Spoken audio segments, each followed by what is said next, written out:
Em 2111, vamos descobrir os últimos progressos na ciência e tecnologia. Vamos lá. Veremos como será a vida no próximo século. Realmente incrível. Será que a ciência poderá criar uma raça nova de super-humanos? Sairemos de férias no espaço? Nossa! Os robôs irão nos ajudar com as tarefas cotidianas? Ou será que algum dia terão controle da Terra? Meu nome é Idze Dukevich e convido você para ver comigo a 2111.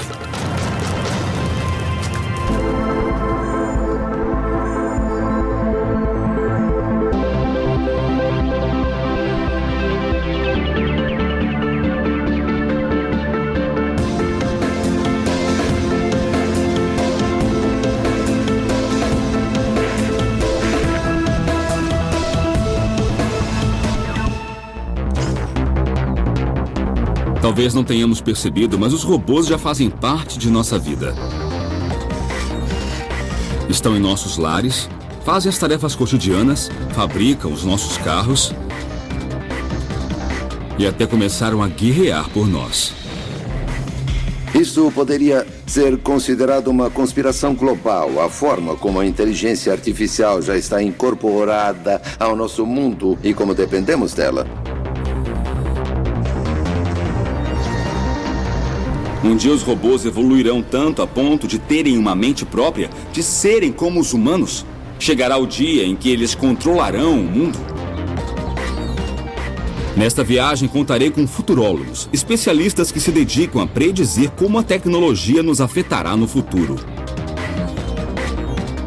Nós não percebemos como a inteligência artificial já move grande parte da nossa civilização. Daqui a 10 anos, 20 ou até 100 anos, eles vão fazer parte da nossa vida de muitas, muitas formas. E ninguém vai se surpreender quando vir um ciborgue do seu lado.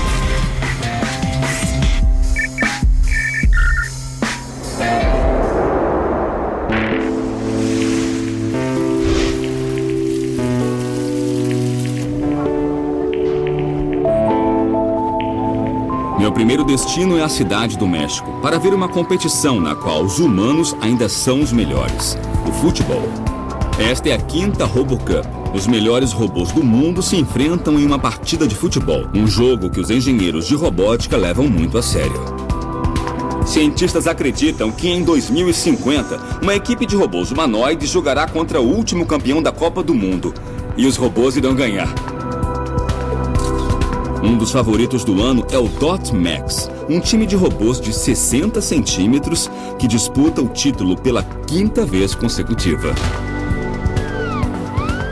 O líder humano do time é o Dr. Juan Manuel Ibarra, que está muito confiante. O que o senhor considera um bom robô? Consideramos que um robô é bom quando pode realizar um mínimo de funções, como os movimentos de chutar a bola, levantar e cair, andar e correr de frente, de costas e de lado.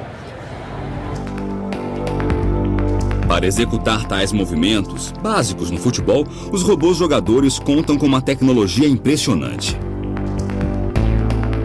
Câmeras USB para a visão, um computador, acelerômetro e giroscópio para o equilíbrio e diferentes servomotores para movimentos dos membros.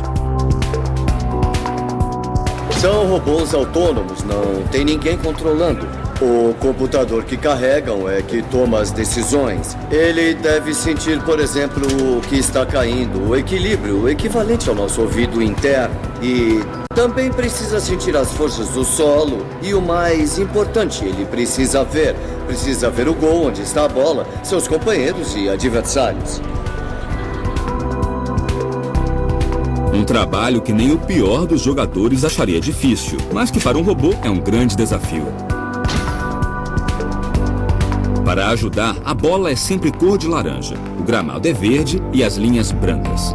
Ainda assim, os robôs estão longe de vencer os humanos. Ibarra acredita que isso acontece porque ainda não sabemos como reproduzir as incríveis capacidades de nosso cérebro. Os neurônios trabalham a milissegundos e os computadores a nanosegundos. Entretanto, o cérebro humano é mais eficiente. Se eu pego um lápis e jogo para um colega, ele o pega. Mas um robô não pode fazer isso. E não se trata só de capacidade mental. Os robôs também devem melhorar a mecânica para competir conosco. Se um dia tiverem um esqueleto eficiente como o nosso, leve, resistente e ativado por músculos, aí sim teremos um robô semelhante a nós.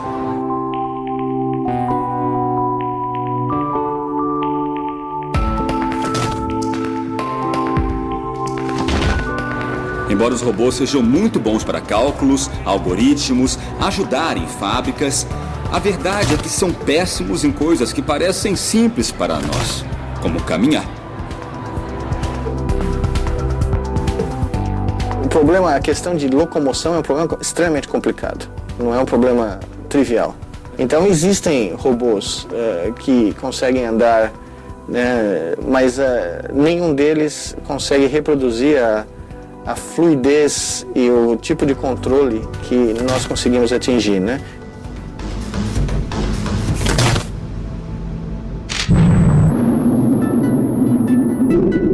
Os robôs ainda não dominam a arte de caminhar, mas mesmo assim vão longe. Com apenas 6 rodas, o robô Curiosity explora a superfície de Marte. Mas para dominar a superfície mais complexa e irregular da Terra, as rodas são inúteis. Os robôs precisam se locomover tão bem como as pessoas.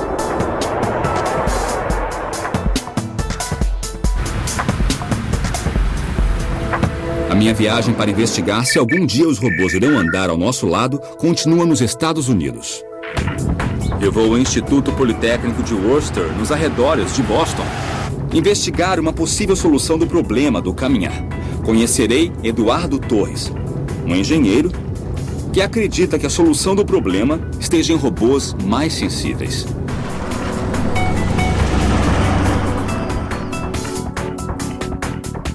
O entusiasmo de Torres por robôs o fez deixar sua terra natal em Cuenca, no Equador, para seguir sua paixão em Boston. Por que é tão difícil para os robôs fazer uma coisa tão simples para nós como andar? Ao contrário dos robôs de hoje, nós possuímos muitos sensores no pé. Então temos grande sensibilidade e podemos detectar tudo que existe no terreno. Para o Dr. Torres, o segredo de como caminhar não está em um cérebro mais poderoso, nem em uma visão mais precisa, e sim na sensibilidade. Para provar sua teoria, ele propõe um teste simples. Agora quero que perceba que está usando a informação que vem dos sensores do seu pé. Então você sabe onde está a beira do degrau, quando pode dar o passo seguinte, e ainda tem consciência de onde está o peso do seu corpo. É essa mesma informação que usamos quando estamos andando normalmente, só que é inconsciente para nós. Nossos pés possuem mais de 7.000 terminais nervosos. A informação visual é incompleta e pode enganar-nos fazendo acreditar que uma fina camada de gelo é um caminho firme. Sentir cada passo é mais importante que ver. Considero a pele muito importante, baseado na teoria de inteligência artificial chamada inteligência corporificada, que defende que nós somos inteligentes porque nós temos um corpo, e é ele que nos permite sentir e interagir com o resto do mundo. Baseado nessa teoria, o Dr. Torres focou em tornar o corpo de seu robô mais inteligente. Eduardo, mas quem é esse robô? Esse é o caminhante. E por que vejo só a metade dele? Porque estamos interessados na parte que caminha. Então decidimos não dar tanta ênfase à parte de cima. Nós consideramos que sempre haverá um peso acima. E isso já é suficiente. Me conta um pouco o que faz o caminhante ser tão especial. Ele tem o dedo polegar, que é importante para caminhar, como pode ver. Mas talvez a maior diferença com os outros robôs atuais seja esses sensores aqui, os sensores de tato, a pele. Com a sensibilidade desenvolvida, ele pode detectar em qual lugar da superfície está sendo aplicada a maior parte do peso. Assim, se o robô inclina para um lado para dar o passo seguinte, os sensores indicam onde está a pressão e qual o próximo movimento.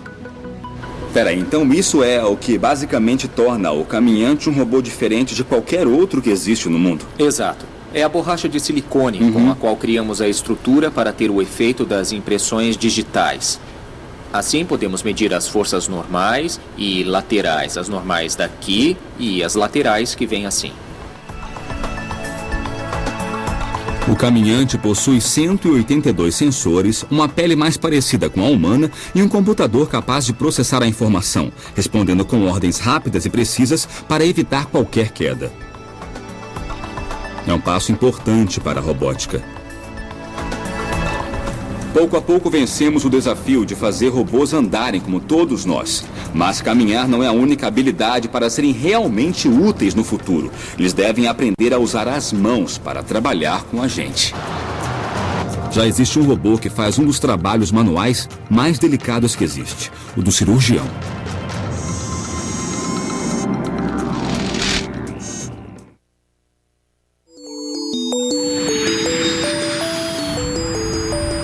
Minha viagem em busca do robô mais parecido com os humanos me leva a Buenos Aires, na Argentina, onde existe um robô que supera a habilidade da mão humana. Ele é tão bom que foi batizado de Da Vinci. Um dos especialistas que opera com ele é o Dr. Venceslau Villamil, no hospital italiano da cidade de Buenos Aires. O fato de utilizar mãos robóticas nos permite muitas vezes chegar a lugares de difícil acesso, muito pequenos ou distantes, com ótima visão e ótima manobrabilidade. O robô possui 4 braços, um para as câmeras, 2 que reproduzem os movimentos do cirurgião e o 4º que ocupa o lugar do assistente de cirurgião. Bom dia, Leti. Bom dia, Loren. Como é que tá? Tudo bem. Tudo pronto? Tudo. Como é que tá? Legal. Durante a cirurgia, o cirurgião responsável não precisa estar estéril, não precisa se lavar nem colocar luva. E o controle do robô pode até estar fora da sala de cirurgia. No controle, o médico vê através do sistema binocular do robô Da Vinci, que transmite as imagens de 2 câmeras, uma em cada olho. Isto permite que o cirurgião veja a operação como se estivesse dentro do corpo, como se visse um filme 3D no cinema. Mas a principal característica do robô Da Vinci não é a imagem, e sim suas mãos robóticas. Todos os movimentos que o ser humano é capaz de realizar com os pulsos são reproduzidos nas extremidades do instrumento robótico. O cirurgião tem a opção de escolher que Da Vinci copie seus movimentos, mas em escala menor, com uma precisão impossível para o ser humano. Além disso, as mãos do robô nunca tremem, o que traz grandes benefícios ao paciente.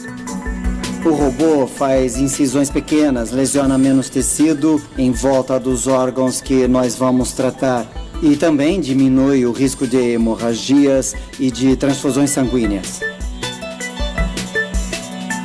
O robô Da Vinci não é independente e ainda requer a mão do cirurgião para operar, coisa que no futuro certamente irá mudar.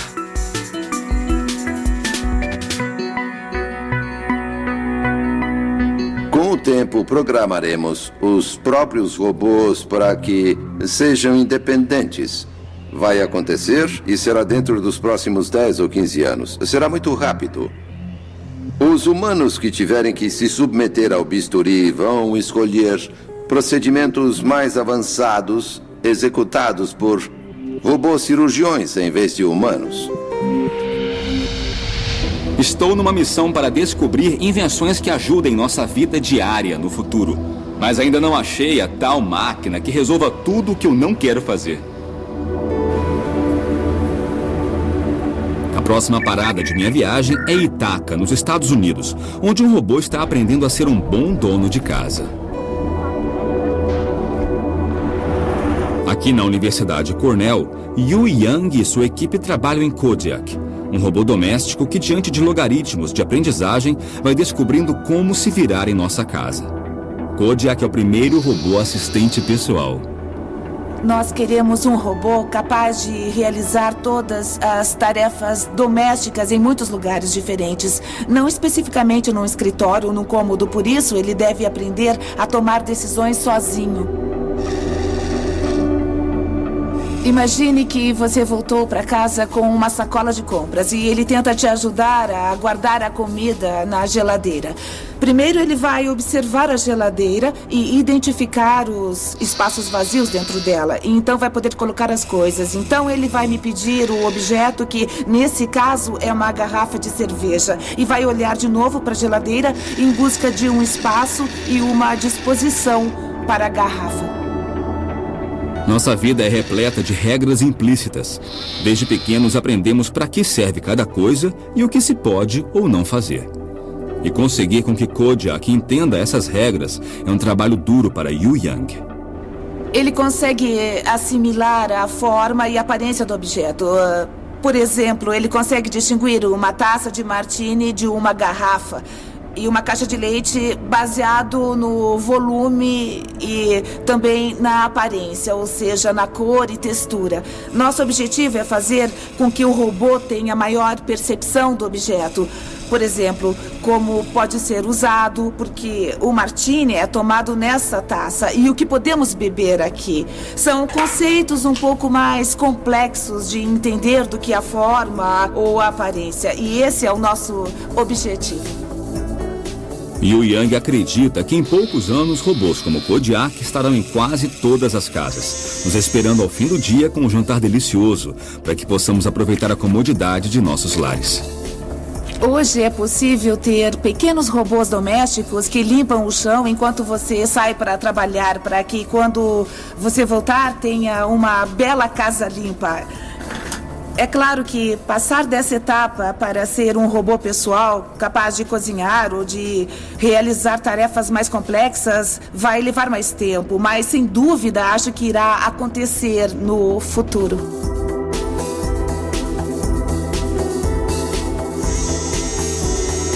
Queremos criar robôs capazes de imitar os humanos, de ajudar os humanos e melhorar nossa qualidade de vida. Estamos aprendendo como encontrar o caminho da nova geração de robôs imitadores de humanos. Parece que nosso sonho de ter ajudantes mecânicos em casa está mais perto do que imaginamos. Mas os robôs podem ir além do que só lavar pratos. Na verdade, não é um futuro tão distante. Há um robô que trabalha tão bem que a NASA já o contratou para trabalhar no espaço.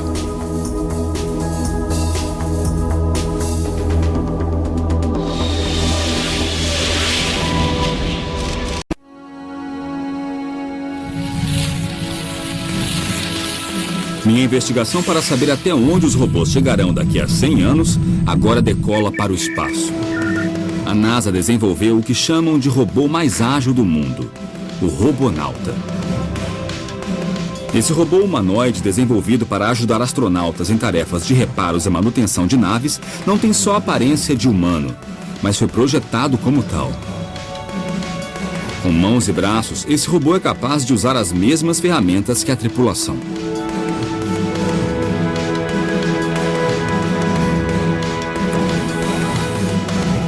O Robonauta já trabalha na Estação Espacial Internacional, mas por enquanto fica somente no interior da nave ajudando no laboratório.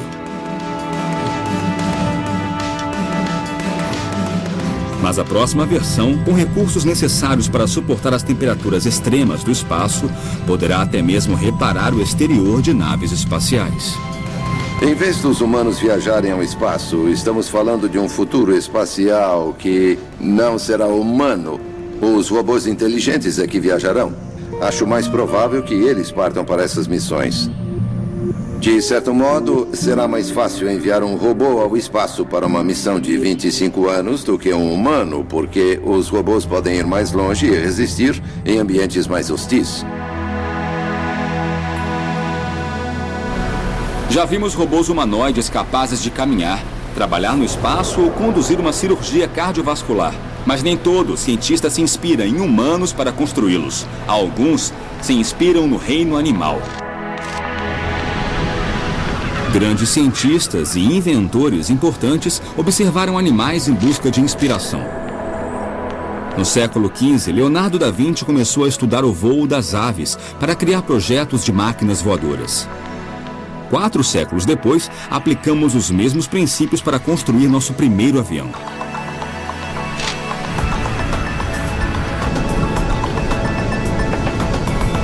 Agora, essa busca inspirada na natureza nos leva para os arredores de Nova York. John Long é fundador do Laboratório de Pesquisa de Robótica do Vassar College. Ele é especialista em biomimética, o estudo de projetos tecnológicos baseados na natureza. Um dos maiores desafios da biomimética é entender o mundo dos animais e das plantas, que é muito complexo. O mais simples dos animais é mais complexo que qualquer coisa construída por um humano. Quando se trata de desenvolver robôs, muitos engenheiros buscam inspiração no ser humano, porque seus robôs são projetados para substituí-lo em tarefas cotidianas de animal terrestre. Mas nos oceanos é preciso buscar outro modelo. Não vou construir um robô do Michael Phelps. Sabe, que nade e explore por mim. Para isso, eu vou querer um robô tubarão. Assim, a ideia de unir a biologia, a robótica, se torna mais poderosa. Estamos interessados num mundo que conhecemos pouco. Hoje nós sabemos mais da superfície da Lua do que sobre o fundo do oceano. Para aprimorar os movimentos de seus robôs nadadores, Long estuda o esqueleto dos tubarões, já que a coluna vertebral desses animais é peça-chave dentro de seu poderoso sistema de propulsão, o sistema que o professor quer recriar.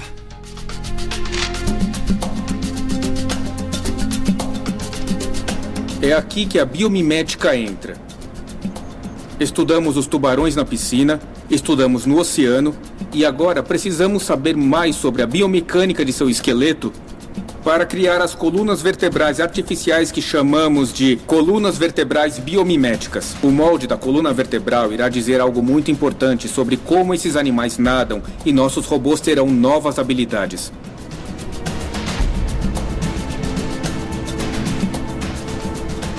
Removemos a coluna vertebral do tubarão e fizemos testes biomecânicos para estudar sua resistência, quanta energia armazena e qual seu nível de propulsão. Agora precisamos descobrir como fazer uma coluna vertebral artificial para usar em nossos robôs. Para criar a réplica, ele usa uma gelatina firme que imita a consistência da cartilagem do tubarão.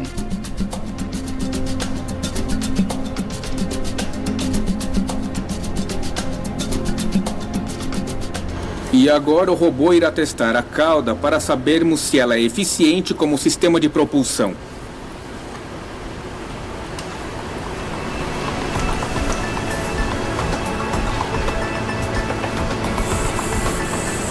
O objetivo é testar se a coluna vertebral artificial oferece a propulsão esperada para ser aplicada em novos robôs que poderão se mover no oceano.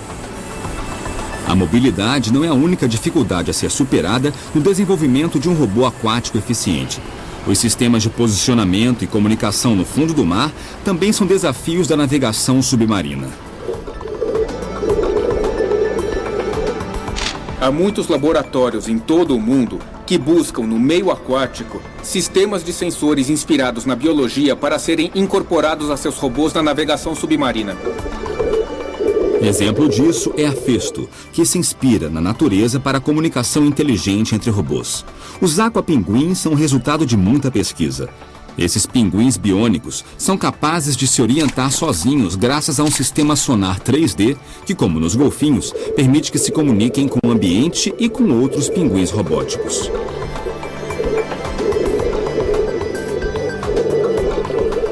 Os tubarões têm uma habilidade incrível de detectar campos elétricos. E todos os animais, na verdade, são elétricos. Geramos pequenos sinais elétricos com os nossos músculos. Os tubarões rastreiam outros peixes, mesmo sem vê-los. E queremos entender essa habilidade eletromagnética para que os robôs aquáticos naveguem com mais eficiência.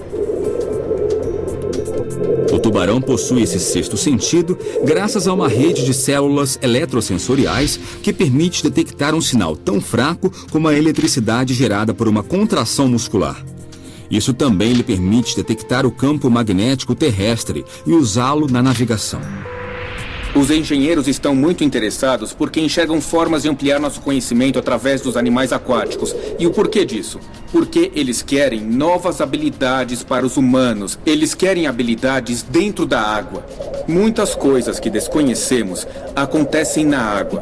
E nós, humanos, temos que ir até lá. Para isso, temos que ter máquinas inteligentes. Máquinas inteligentes como os robôs biomiméticos.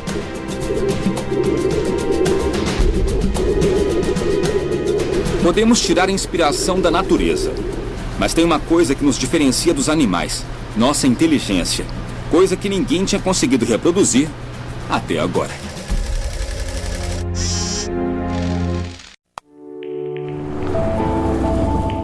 Para entender como os robôs podem se adaptar às nossas vidas, minha viagem me leva ao Japão.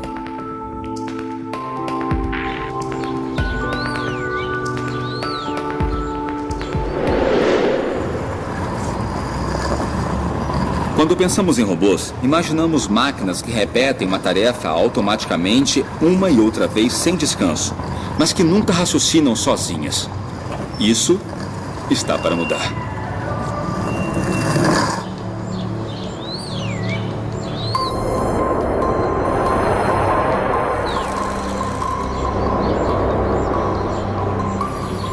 Aqui na Universidade de Tóquio, eles estão programando um robô para aprender aos poucos o que é conhecido como aprendizagem incremental.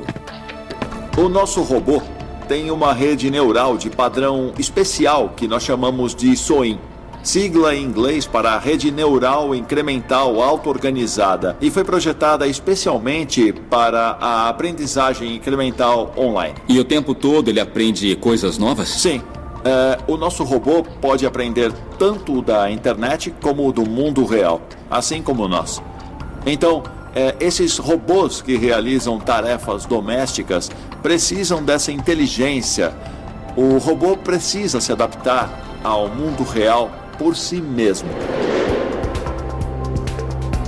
O Dr. Hasegawa espera que os robôs estejam melhor preparados para enfrentar problemas cotidianos, como, por exemplo, preparar uma xícara de chá pela primeira vez.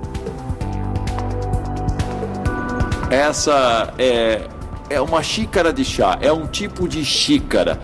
E aqui aplicamos um termo técnico: aprendizagem transferencial. O conhecimento de como fazer café é transferido com essa xícara nova. E esse conhecimento é transferido ao objeto novo. O robô tem que fazer uma xícara de chá verde, mas a única informação em seu sistema é de como preparar café. Ele reconhece o conceito da xícara e o aplica à tarefa. Só falta saber o que é chá e como prepará-lo. Então ele se conecta à internet. Esse robô possui um sistema para selecionar a informação que servirá para completar sua tarefa. Essa é a entrada. Imagine que esses pontos são a informação da internet. Então existem comentários no Twitter, comentários no Facebook e coisas desse tipo. Existem muitas informações em toda essa rede. Essa é uma zona de ruído. O sistema SOIN filtra esse ruído e depois ele estuda a forma e conta o número de grupos. Ao organizar a informação em grupos, ele consegue determinar qual é a mais útil.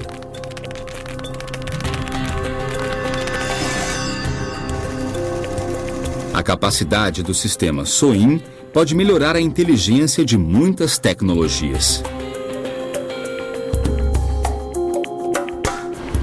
Então, qual é o futuro desse tipo de robô? O sistema SOIN pode ser implantado em robôs, também em carros, em lares e em muitos equipamentos. Então, no futuro, nós queremos fabricar um cérebro artificial próprio. Esses cérebros artificiais já estão entre nós. E as tecnologias novas, como a SOIN, farão com que robôs sejam cada vez mais inteligentes e capazes. Quando falamos em robôs, no que pensamos? Pensamos numa tecnologia capaz de tomar decisões, suas próprias decisões. E isso já existe ao nosso redor.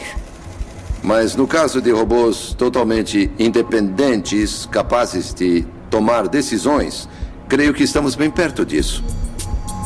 Acredito que em 2030 estarão pensando sozinhos.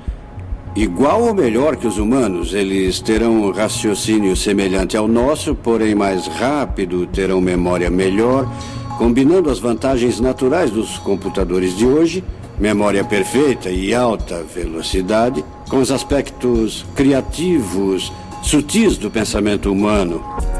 Para conseguirem reproduzir a sutileza e a complexidade do cérebro humano, os engenheiros de robótica percorrem muitos caminhos.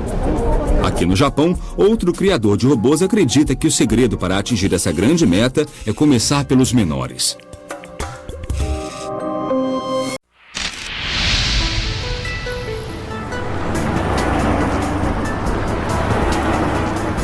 Minha jornada em busca das habilidades e do futuro dos robôs continua na cidade de Osaka, no Japão. Aqui, um dos líderes mundiais em robótica, o Dr. Minoru Asada, trabalha em um projeto revolucionário que mudará não somente os robôs, mas também nossa relação com eles. Talvez nossas expectativas com os robôs sejam altas demais. Queremos que trabalhem assim que abrirmos a caixa e que sejam mais inteligentes do que nós, humanos. O Dr. Asada, da Universidade de Osaka, no Japão, se inspirou no modo como os nossos filhos aprendem. Passamos horas ensinando desde andar até como se comportar. E ele acha que se fizermos o mesmo com os robôs, eles aprenderão e se comportarão mais como nós, humanos. Para provar sua teoria, o Dr. Asada tem um laboratório repleto de robôs de diferentes idades. Ele me mostra o mais novo. Há vários robôs. O primeiro é Neone. Seu nome vem de neonato ou recém-nascido. Em vez do robô ser pré-programado ao aprender da internet, Asada está desenvolvendo uma técnica que ele chama de aprendizagem espelho. Então o Neone vê um humano fazer uma coisa e imita. Isso mesmo. Nós estudamos como o feto, a criança ou o bebê, se desenvolve através da interação com seus cuidadores, e nós queremos aplicar esse modelo também aos robôs no futuro. Então irão se espelhar em nós, vão agir como humanos e talvez pensar sozinhos? É isso?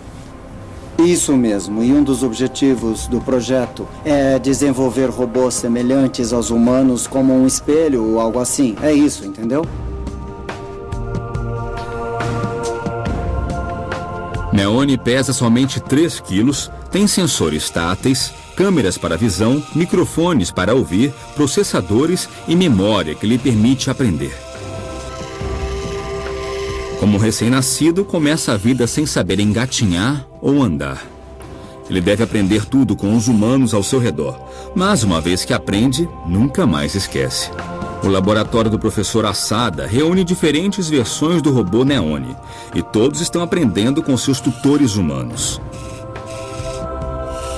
Não é exatamente como os nossos bebês, mas para humanizá-lo, vou ensinar como abraçar.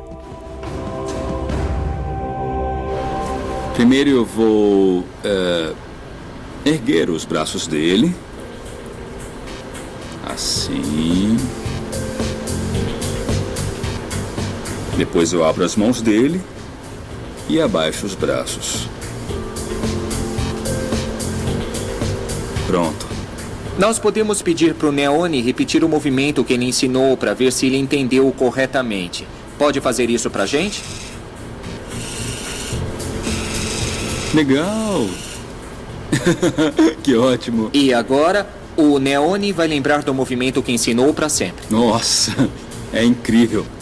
Eu acho que isso é bem natural e muito intuitivo. É simplesmente como se fosse um bebê humano. O Dr. Asada também utiliza o método para que os robôs aprendam a falar. Estes aqui são só robôs com voz. Nossa. É. Tá, vamos ver. É isso mesmo. Olha só. Sei. O cuidador se encarrega de ensinar e a criança, além de imitar o som, ainda organiza as vogais japonesas em categorias como A, I, U, E, U.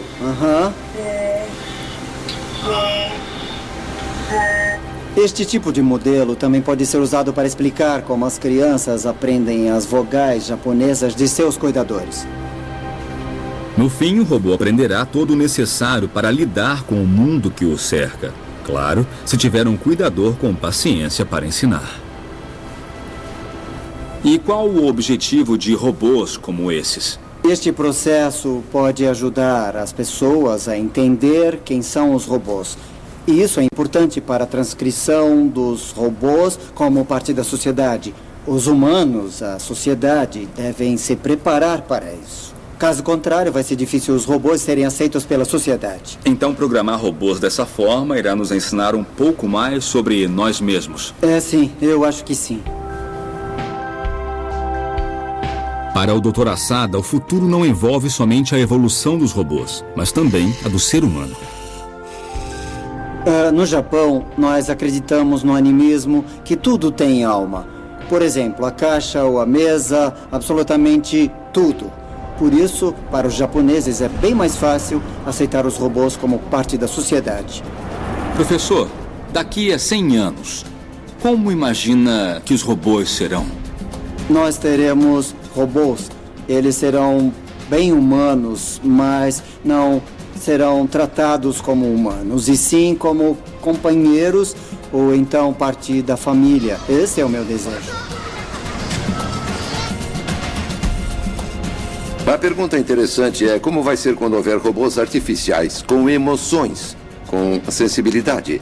Sensibilidade artificial, quando começarem a se preocupar com eles como espécie e não só com os humanos. Será que isso vai gerar outra competição entre formas de vida no nosso planeta, particularmente porque terão informação biológica? Sim, é o que nos espera. Esses robôs cada vez mais ágeis e mais inteligentes, sem dúvida serão parte de nosso futuro. Mas uma pergunta ainda permanece no ar. Será que um dia ainda irão evoluir a ponto de tomarem o controle?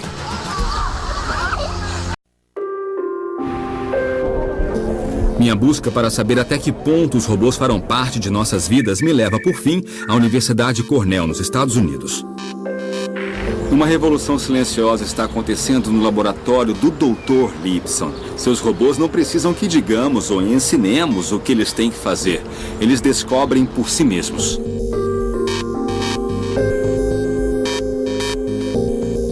Há duas escolas. Em uma, o programador ou um engenheiro pensa em todas as coisas que podem falhar, em todas as possibilidades e pré-programa todas essas situações no robô. A outra opção, a que a natureza escolheu, é deixar que o robô aprenda por conta própria.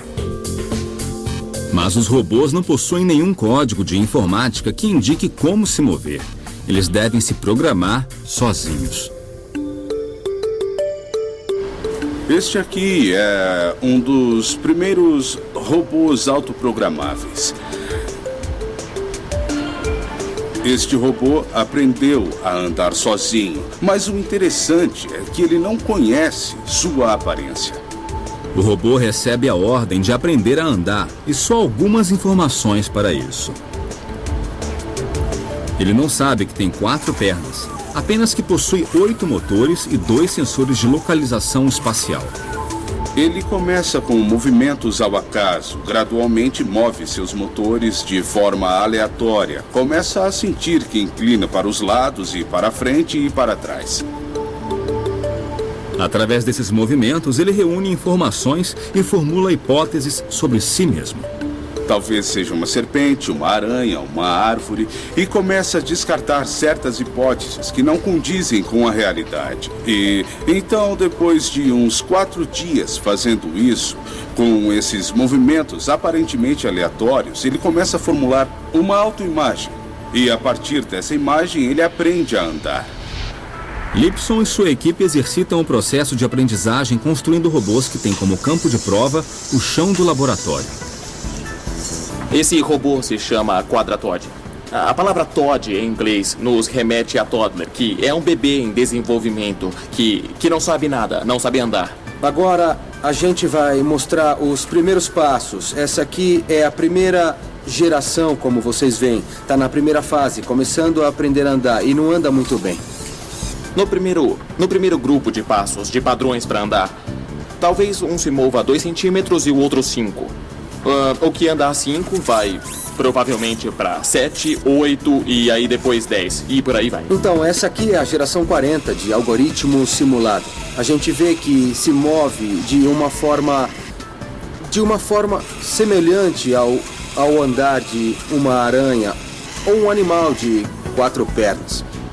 Nós notamos que as pernas estão coordenadas, né? Ele aprendeu que é útil mexer algumas pernas por vez, mas mesmo assim, olha, ele só consegue mexer uns 10 centímetros do lugar que ele está. Esse é um robô da geração 65 e, como vocês podem ver, ele se move muito mais que o anterior. Repara só, as pernas têm movimentos bem mais coordenados. Da última vez, ele andou uns 10 centímetros e agora alcançou uns 20 ou talvez 30. E aqui nós temos o robô seguinte, da geração 140. Vocês podem ver que ele aprendeu que é melhor afastar mais o corpo do chão, o que pode ajudar no movimento. As 2 pernas também são bem mais coordenadas e ele consegue se deslocar melhor. Nós perdemos um pouco o controle ao deixar que a máquina aprenda sozinha. Por um lado, aprendem mais e vão mais longe do que se programarmos de um modo específico. Por outro lado, não sabemos exatamente o que vão aprender, então estamos no aguardo e veremos o que vai acontecer. Rod Lipson e sua equipe trabalham na possibilidade dos robôs se programarem e ainda projetarem a si mesmos. Um projeto que começou no mundo virtual. Temos milhões de robôs competindo numa espécie de simulador de jogo. Aqui o computador pode construir muitos robôs com pequenas variações, testá-los, analisar seu desempenho no mundo virtual, realizando tarefas, cooperando e competindo entre si. E depois pode reproduzir os que funcionam melhor, duplicá-los com pequenas variações e repetir o processo. Mas a equipe descobriu que os resultados com simuladores não condiziam com os resultados obtidos em robôs reais. Então, o próximo passo é deixar os robôs se construírem sozinhos usando uma impressora 3D. Em nosso laboratório, trabalhamos com a ideia de máquinas que constroem máquinas, que elas se construam sozinhas, se autoconsertem e se adaptem a novas situações e melhorem com o tempo. Lipson está começando um processo que talvez reflita nos robôs do futuro. Uma vez nesse ponto, os computadores poderão fazer seus próprios projetos e ficarão cada vez mais inteligentes ao projetar sua própria geração seguinte. Talvez dentro de 50, 100 ou 200 anos tenhamos máquinas com um nível de inteligência semelhante à dos humanos, ou talvez superior a ela em certos aspectos. Pode ser que a nova geração de robôs do ano de 2030 consiga se programar para sentir emoções, ser mais inteligente do que os humanos, ou ter capacidades que agora nem dá para imaginar. Nessa jornada, conheci robôs que aprendem, robôs que se autoprojetam e constroem a si mesmos. Não sei se os robôs tomarão controle do mundo daqui a 100 anos, mas estou certo de que eles serão parte essencial de nossas vidas e serão cada vez mais inteligentes e mais fortes. Mas o que eu também tenho certeza é de que os engenheiros do futuro sempre terão um botão para desligá-lo ao alcance da mão. Dessa forma, quem estará no controle seremos nós humanos.